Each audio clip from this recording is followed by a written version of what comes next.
Anteriormente nosotros no dormíamos tranquilos, a veces no comíamos tranquilos, era una zozobra constante, que ya vienen los aviones, de que nos van a bombardear. Ahora estamos descansando en ese sentido, de que ya no ve uno que un guerrillero muera en un combate, de que ya no escucha uno en las noticias de que tantos soldados muertos en combate, porque todo eso es doloroso, tanto como mueran guerrilleros como mueran soldados, porque ambos somos hermanos de patria y somos hijos de pobres y que a todos nos duele la muerte de un ser querido.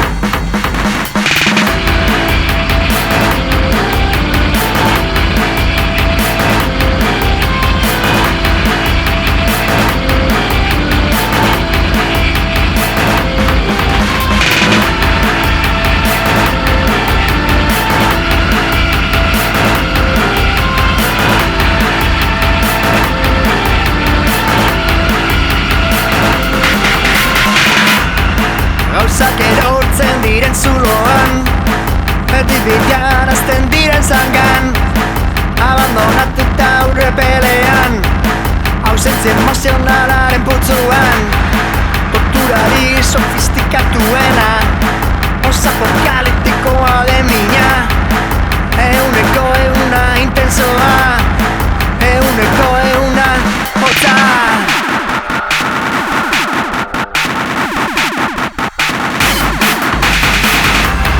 Eroketa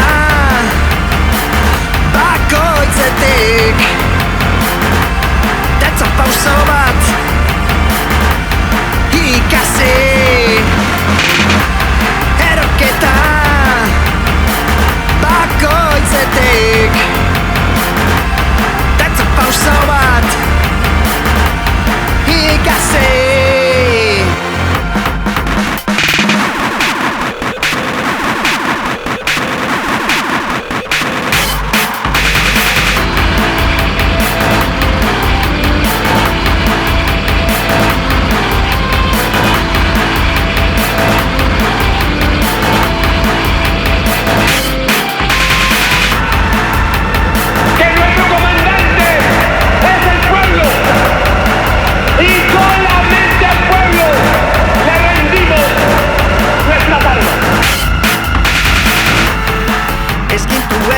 Zuilekoak gelditu, ura erroisten ederragoa baita, Flores Magón ta pesoaren zitak, idatzirik limboren mugetan, beldurra eskalera bilakatzea, asturaren izuari aurrekin, eroketa bihurtu dantza pausoak, beti azten gaudela ziurtakin.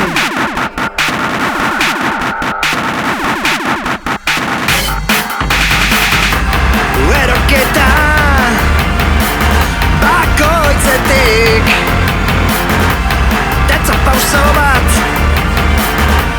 ikasi.